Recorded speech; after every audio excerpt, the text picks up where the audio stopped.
Good morning, good afternoon, good evening. Welcome to our session on Health Equity in Action, locally led interventions for the most vulnerable. My name is Rudy Tettard, Global Technical Lead at MNCH, and I will be the moderator for this session. The Canadian Medical Association Journal, in an article published in 2018, expressed the importance of considering the function of identifying vulnerability in healthcare. In the article, Thomas May cited about our ethical obligations as follows. In human relations generally, if there are inequities of power, knowledge, or material means, the obligation is upon the stronger to respect and protect the vulnerability of the other and not to exploit the less advantaged. As healthcare providers, whether researchers, clinicians, or policymakers, we are responsible, when viewed from a human rights perspective, to firstly protect from harm and secondly, to respond to the needs of those who are vulnerable. Observing the example of Canada, a healthcare system characterizes healthcare as a public good that is rooted in the principles of equity and solidarity with the goal of providing universal access to medically necessary healthcare based on need rather than the ability to pay. Our presentations are anchored by the theme of rurality and its accompanying poverty, and we demonstrate how, despite these challenges, we can bridge the vulnerability and equity gap in underserved settings. In our presentations, we will highlight the different experiences of the communities we serve and how we promote tailor-made local solutions. These include the socio-cultural context of Guatemala that requires comadronas or traditional birth companions to navigate a situation of medical pluralism to ensure the best possible healthcare. In Madagascar, we describe how we put in place preventative measures that promote both maternal and fetal health by increasing the access to malaria chemoprophylaxis in pregnancy, also known as IPTP. In Afghanistan, we show how we need to step up to mitigate the adversity related to childbirth and bring emergency care closer to those most at risk. Our panelists include from Guatemala, Cristina Maldonado, Monitoring and Evaluation Director, UTSNAN Project, Serge Raharison, Project Director, Access Madagascar, Samrina Siddiqui Foshanji, Senior Midwife Technical Advisor, AFIAT, Afghanistan. We will provide an English translation during the UTSNAN presentation. At the end of our presentations, we will provide the opportunity for questions and comments. I will, before we step into the question and feedback mode, I will also address some questions to our participants. So over to Cristina Maldonado. Thank you.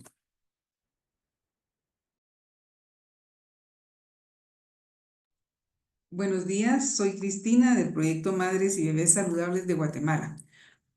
UTSNAN se implementa en un contexto de población donde las mujeres embarazadas viven con altos niveles de pobreza. La población maya tiene mayores tasas de mortalidad materna. En el área se hablan 2 idiomas mayas, mam y quiché, y donde se habla el idioma mam aún es una zona más vulnerable y con altos índices de embarazos en adolescentes. Las embarazadas buscan atención en el sistema tradicional con comadronas, ellas no son parteras profesionales, y en los servicios de salud, es decir, es un sistema médico pluricultural. Next, please. Okay, so UTSNAN has been implemented in a context in which the pregnant women live in high levels of poverty. It's primarily a Mayan population with very high levels of maternal mortality and morbidity. In this area, 2 Mayan languages are spoken, the Mam and Quiché, and the very high levels of adolescent pregnancy, around 20% adolescent pregnancy rates. The pregnant women seek care in a traditional mixed model of care, going both to comadronas, which are the skilled birth companions. There are no professional midwives in Guatemala, and with the health services. So it's a plurimedical health service model. Next slide, please.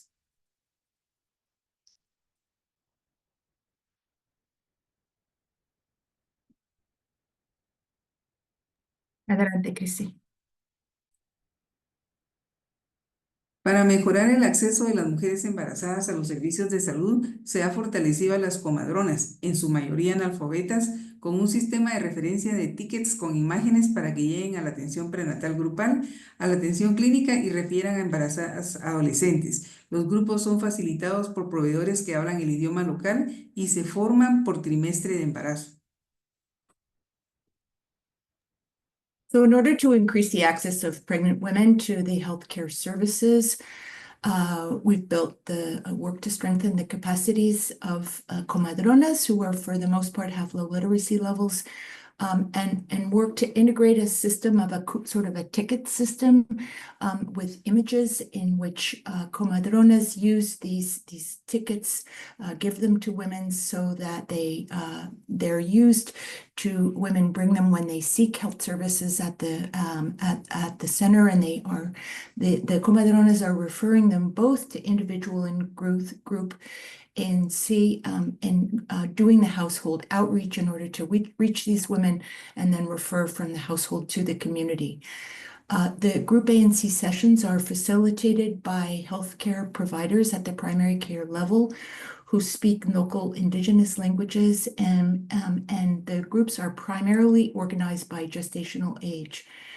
As this is a mixed model, so women go to group MNCH and then are subsequently attending individual MNCH sessions. And there's really the opportunities for the women to be reached first at the household level, then engage in healthcare, in integrated healthcare center days at the community level, and then have group MNCH participation and engage in the individual MNCH screening, where they're screened for by an individual healthcare provider.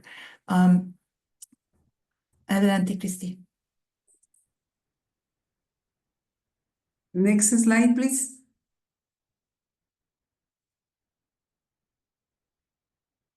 Lo más importante de este modelo es que fue diseñado con líderes locales, comadronas, mujeres embarazadas y proveedores de salud, e implementado con socios locales. Esto responde a un diseño centrado en la persona y desde el inicio ha tenido el apoyo del Ministerio de Salud con una carta de entendimiento. Durante su implementación, el modelo se ha adaptado en forma continua en base a lecciones aprendidas con los socios locales. One of the most important things about the model is that this was co-designed with local community leaders, comadronas, pregnant women, and healthcare providers, and implemented with local partners from the outset. It was based on a human-centered design process, and from the very beginning, it included the support of the Ministry of Health and of the local communities.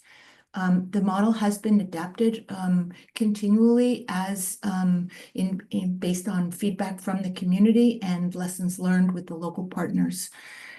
Based on the results from the qualitative investigation, which was an ethnographic study, and from feedback from the pregnant women and adolescents over the course of the program, women have expressed that they have learned really about the importance of self-care and of nutrition, understand the importance of seeking care, especially when identifying danger signs, have provided feedback that they believe they're receiving a much more culturally responsive and respectful care by the health providers, and that the information they have received on group MNCH is enabling them to take decisions and have autonomy over their own pregnancy.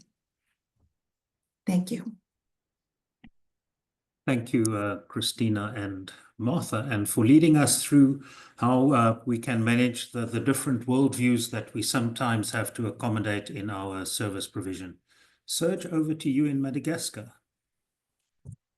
Thank you very much, Rudy, and hello, everyone. This is a presentation from Madagascar on prevention of malaria in one of the districts of intervention of the access program led by MNCH. It's about encouraging the uptake of IPTP, intermittent preventive treatment in pregnancy, on pregnant women. Next slide, please. As a background, malaria is a huge public health problem in Madagascar. In all of the country, we have high mortality of malaria, and mostly for pregnant women and children under 5, and it creates complications in pregnancy.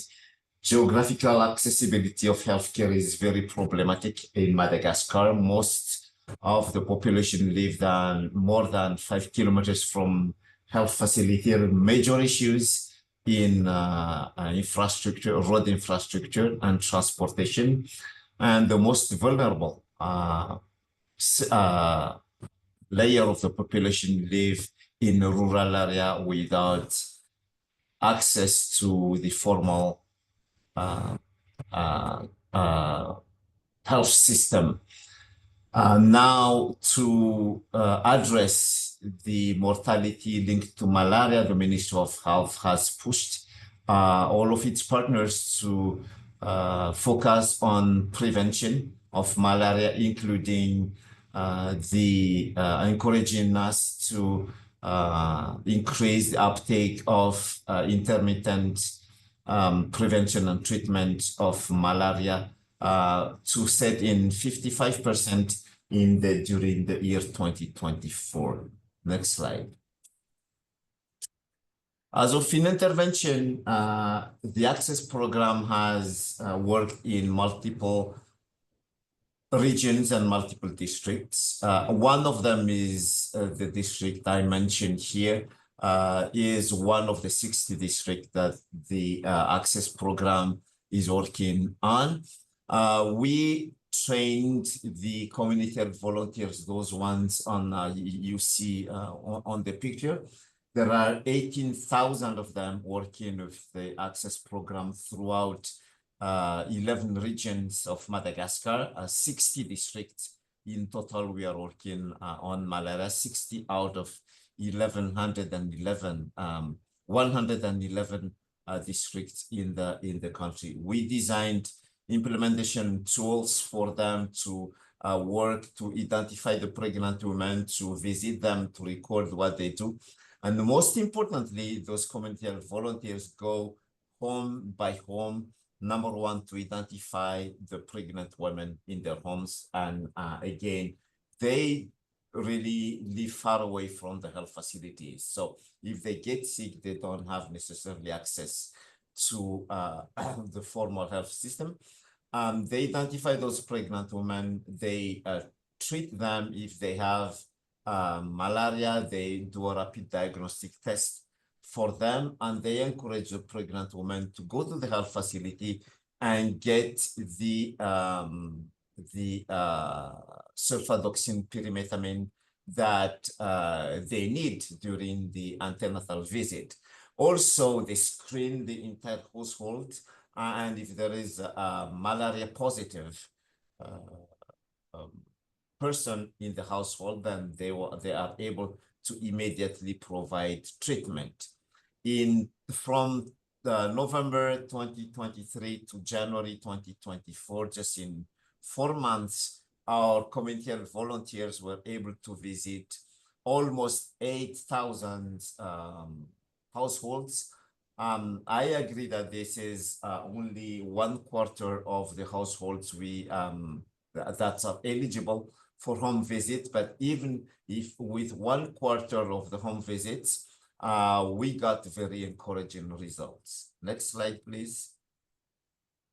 In this district of Mahanuru, you see in the slide that the district surpassed the national target of 55%. They were able to go to 61% coverage of pregnant women having 3 doses of IPTP. And at the baseline, it was 44.7 only. And if you compare it to the neighboring district where we did not intervene, it was a stagnation around 37 or 38 of coverage.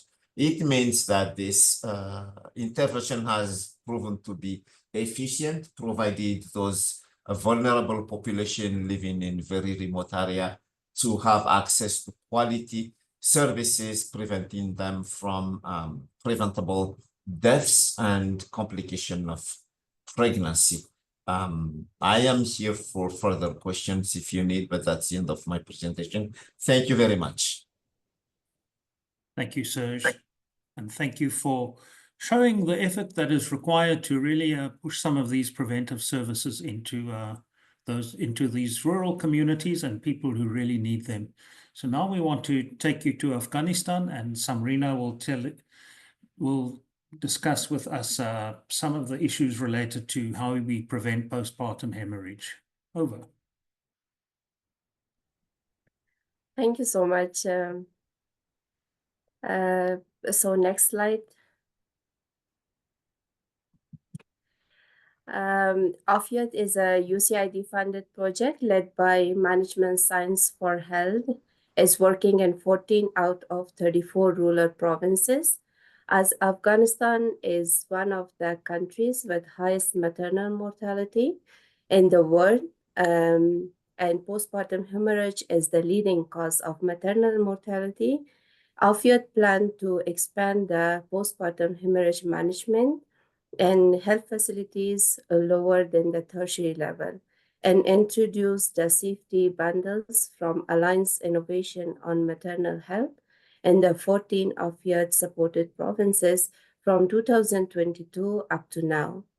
AFIAT targeted the primary and secondary health facility level in order to cover the most vulnerable women who are living far from the tertiary level health facilities and where geographic and economic barriers exist, and where women have to accompanied by a male family member according to the present political context.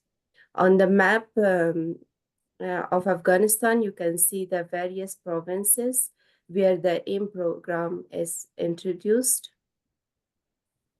Next slide, please.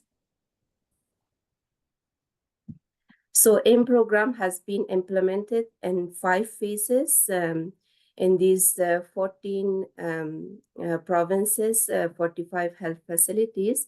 The phase 1 ensures that supplies and essential medicine are always available. Job aids are posted in the delivery room and operating theater. Ambulance is available and is functional. Training the staff on postpartum hemorrhage clinical protocols. A patient safety survey is applied anonymously to promote behavioral changes among the staff, to promote a no shame, no blame culture, teamwork and communication, allowing for reporting errors and death cases.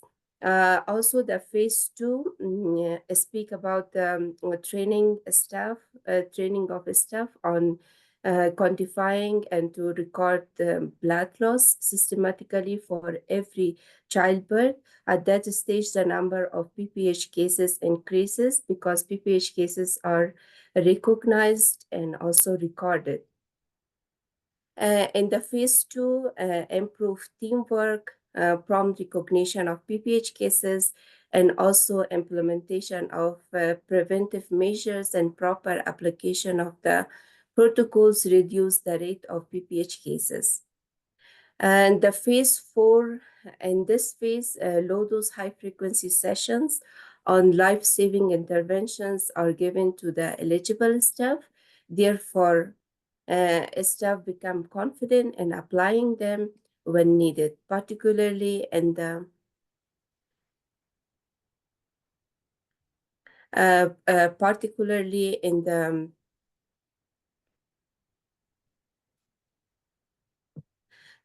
severe cases of PPH. Sorry for interruption. And also the phase 5, finally, all ingredients of AIM bundle are functioning with the outcomes of reducing the a number of severe cases, and consequently the number of life-saving interventions needed. Next slide, please. Thank you. Thank you. To explain the two graphs in this slide, I will say the upper graph is related to the comparison results of baseline and second patient safety survey, and lower graph compares the PPH rate results at the beginning of the intervention and 18 months later in the 3 provinces. After 18 months of studying the results of 3 aim sites and 3 provinces, we found that the facilities in Balkh and Nangarhar provinces reported the highest safety scores in most safety domains, and they had reduced their PPH rate over time.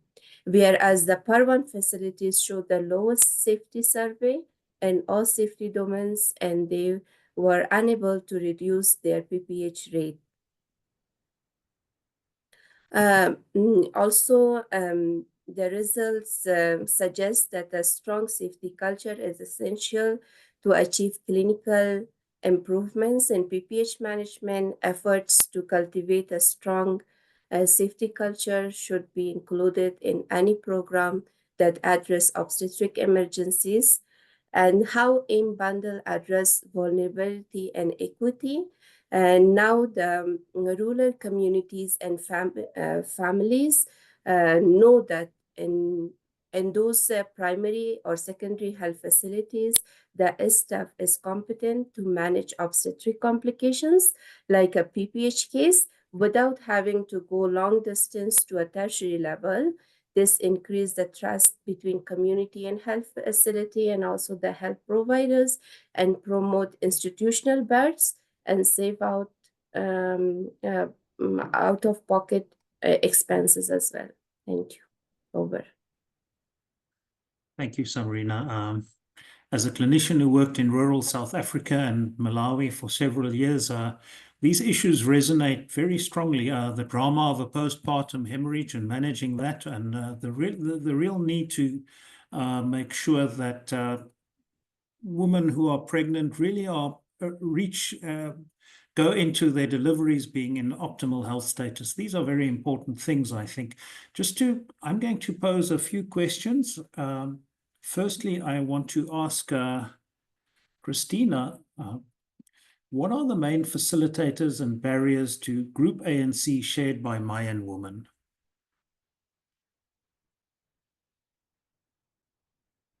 Adelante, Cristi, la pregunta sobre las barreras y facilitadores para la PN grupal. Sí, lo más importante, creo que las mujeres en el campo tienen vergüenza de mostrar su embarazo, posiblemente porque era un embarazo que era no deseado. También hay una cultura de no asistir al servicio de salud en forma preventiva, sino solo cuando hay una molestia o tienen la preocupación de que algo está mal. De lo contrario, ellas no asisten hasta cuando el embarazo está muy avanzado, más o menos a los 5 o 6 meses.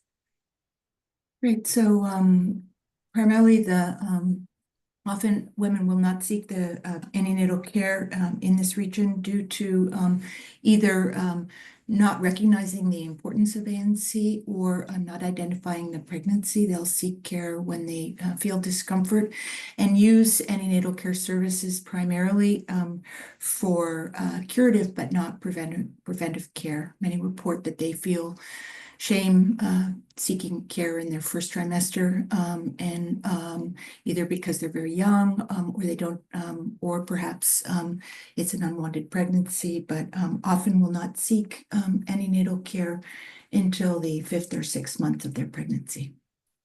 Adelante, Cristi. Thank you. And if I Sí. can add it. Hold on.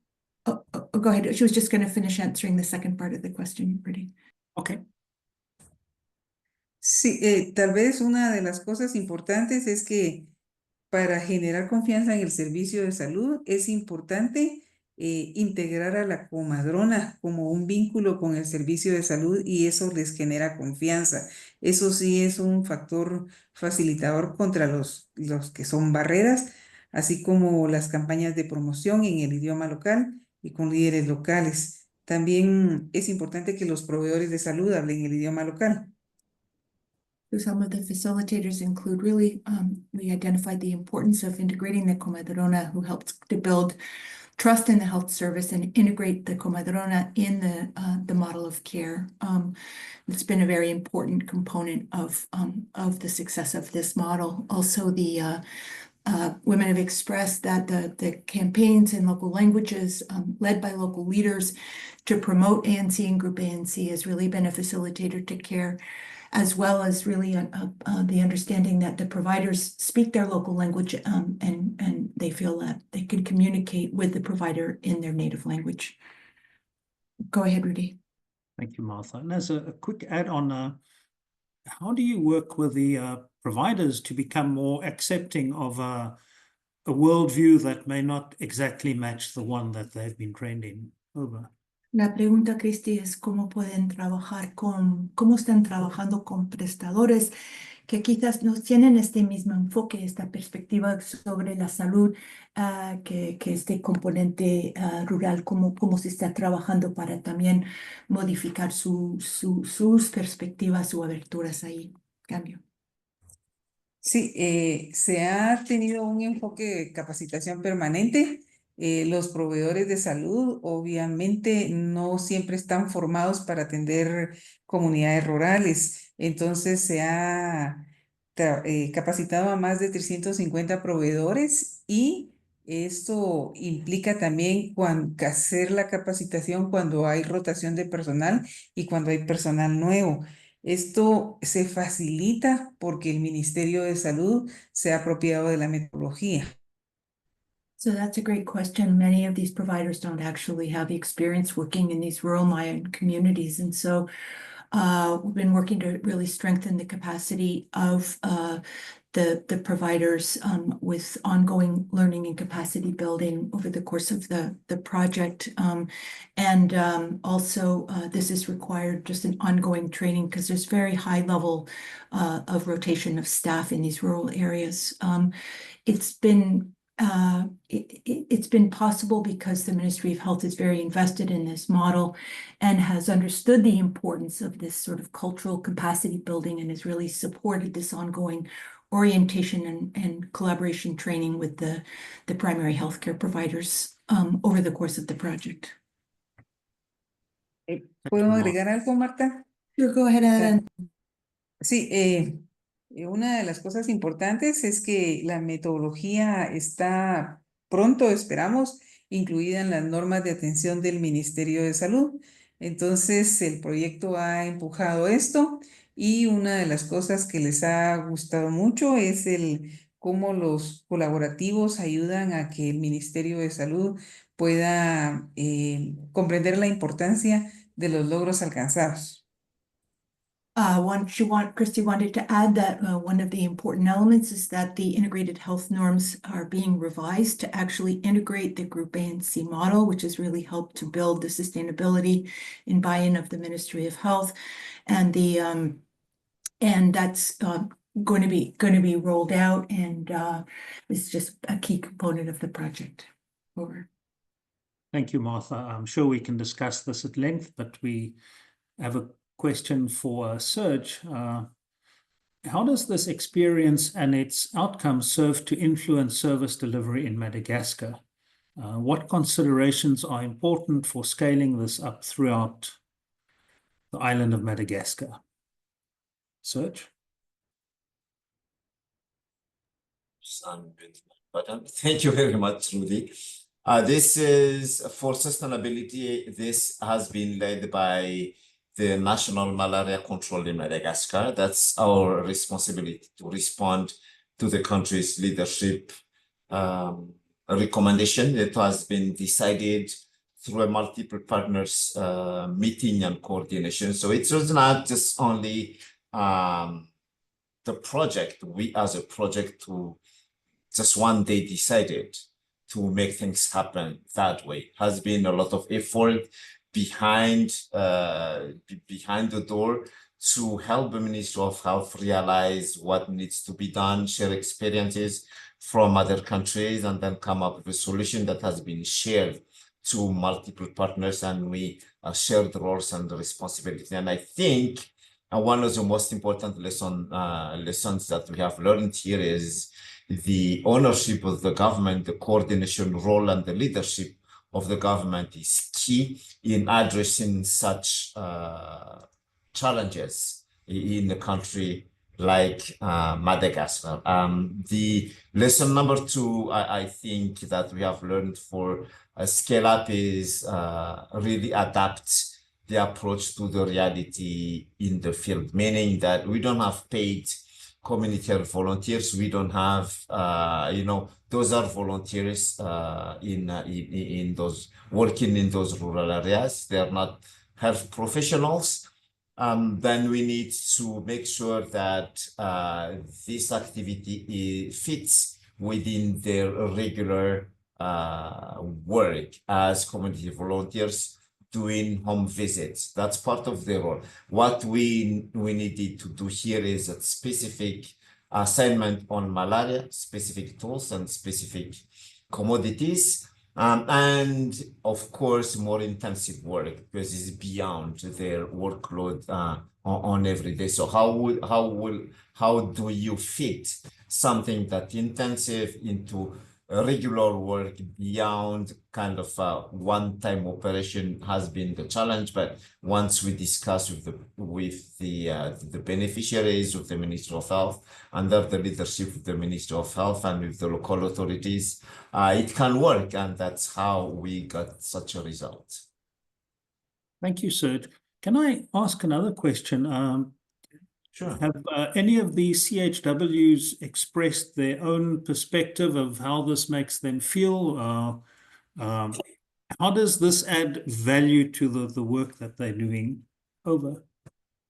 Absolutely. As volunteers, again, they're not paid.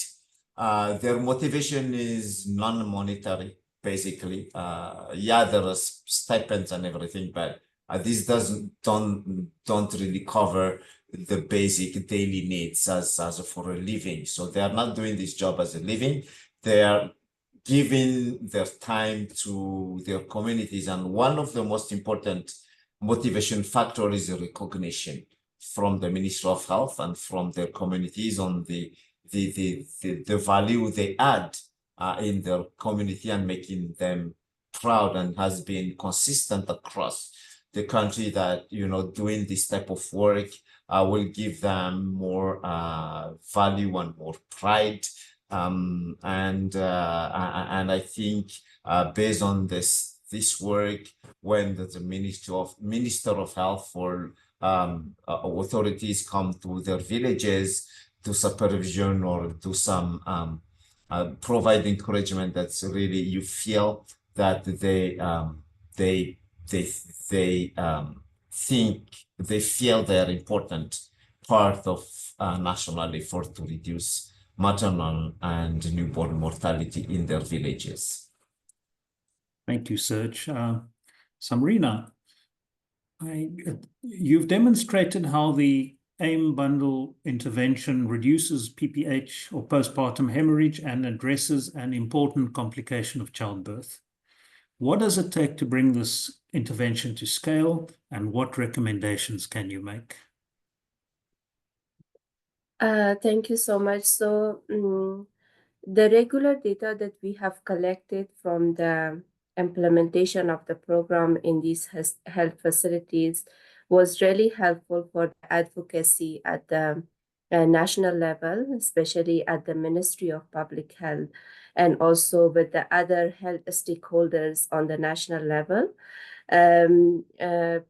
Fortunately, with a strong advocacy and with the power that the data shows, UNICEF has started the implementation of AIM program in additional 6 provinces, which the TAs with the Management Science for Health, MNCH is providing technical assistance, but the implementer is UNICEF.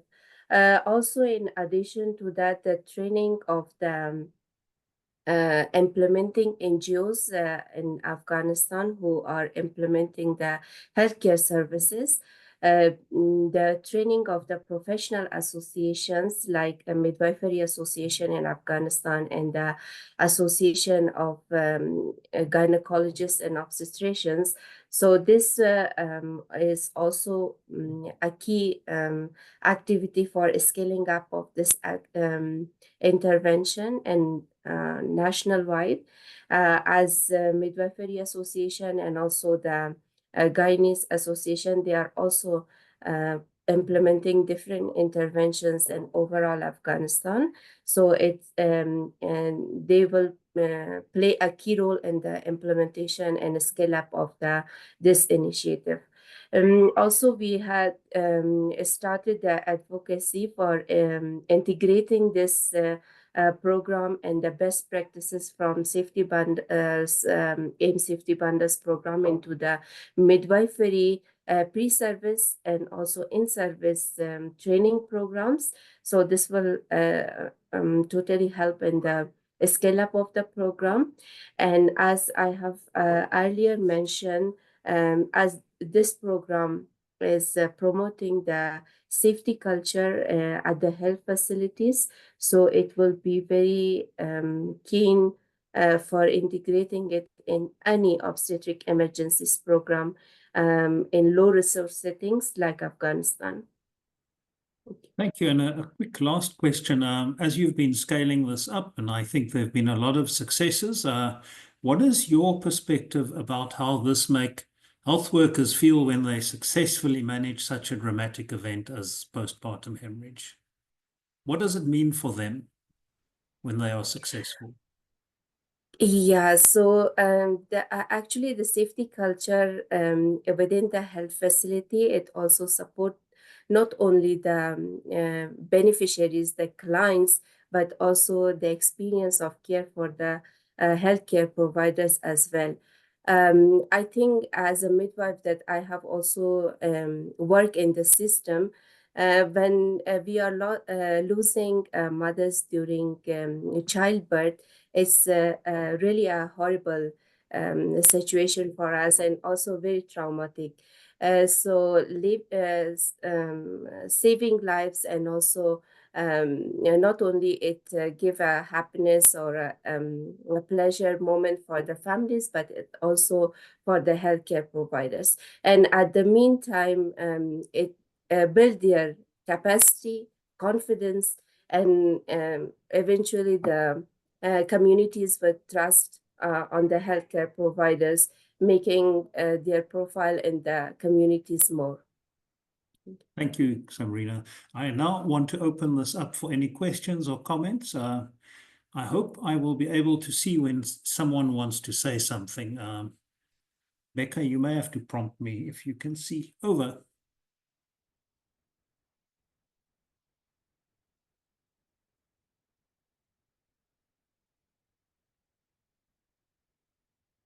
Maybe best just to open your mic and to speak or to type a text.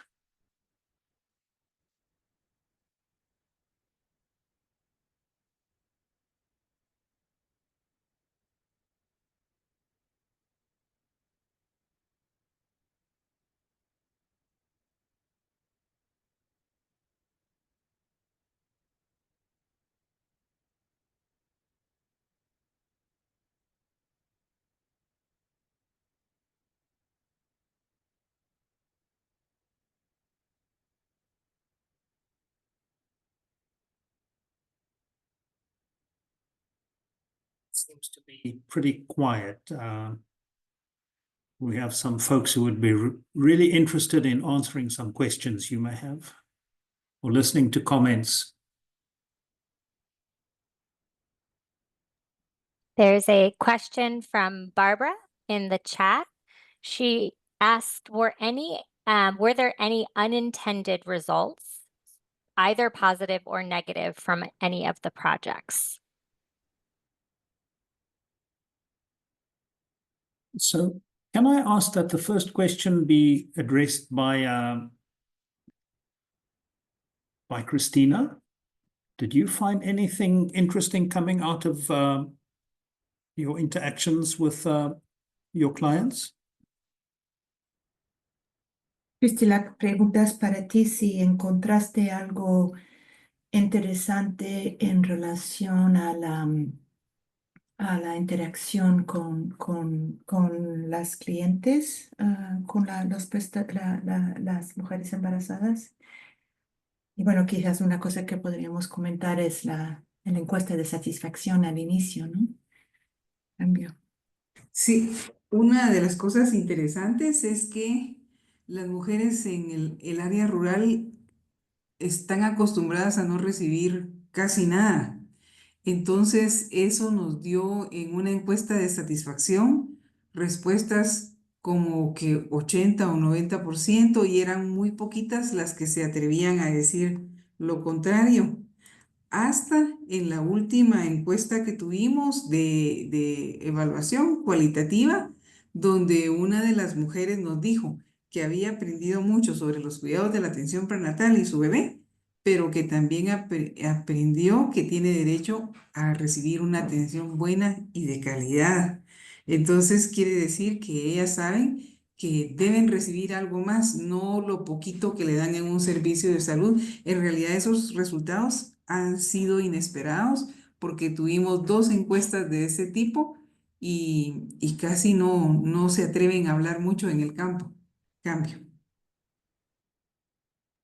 Great. So one of the things that we received is an understanding that with the that women are often in this area not really, it seems like many of their expectations of what they're going to receive at the healthcare center is quite low. And in the initial satisfaction questionnaire, 80 or 90% of the women expressed that they were satisfied with the experience of care and the quality of care that they had received. But in the most recent qualitative study that we worked on,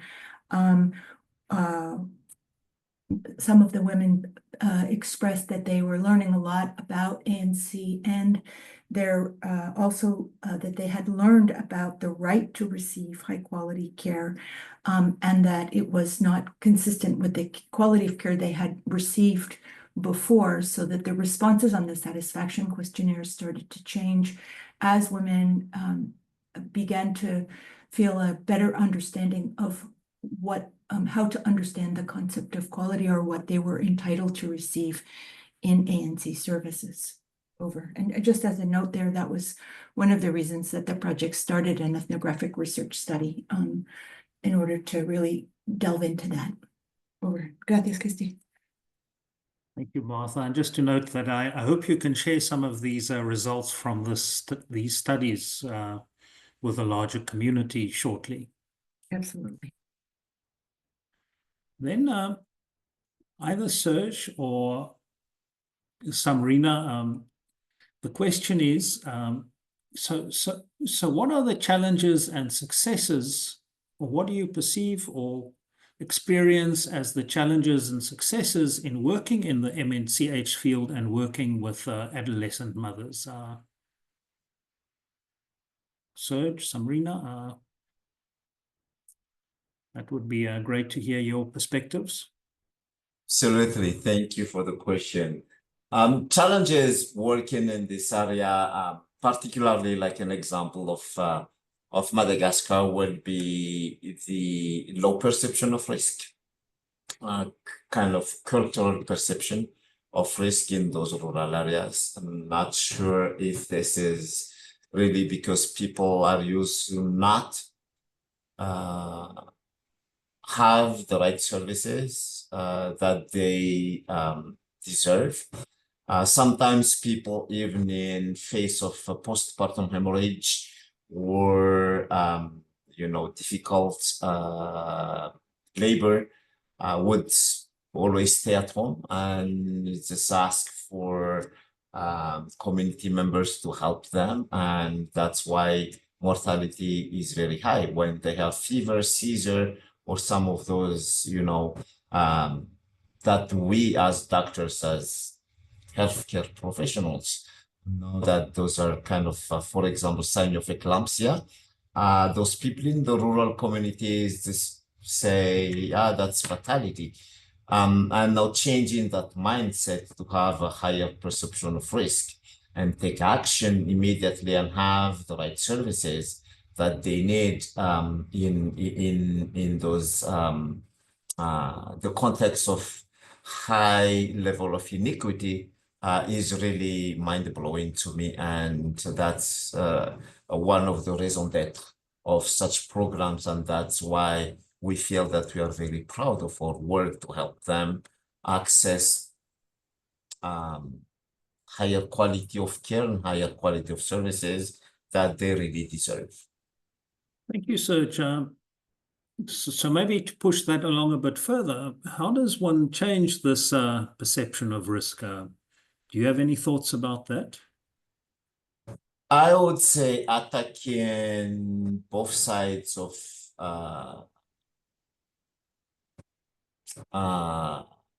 providers' behavior and clients' behavior, if I might say that.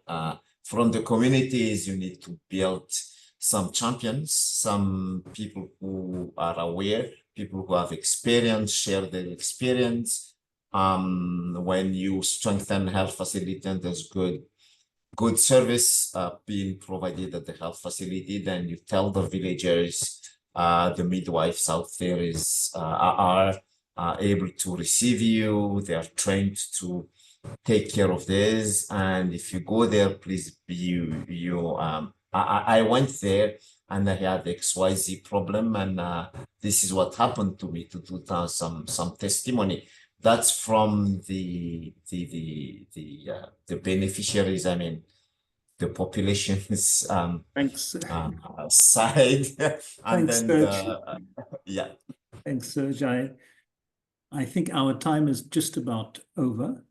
So I just would like to thank everyone for your participation and for the questions we had.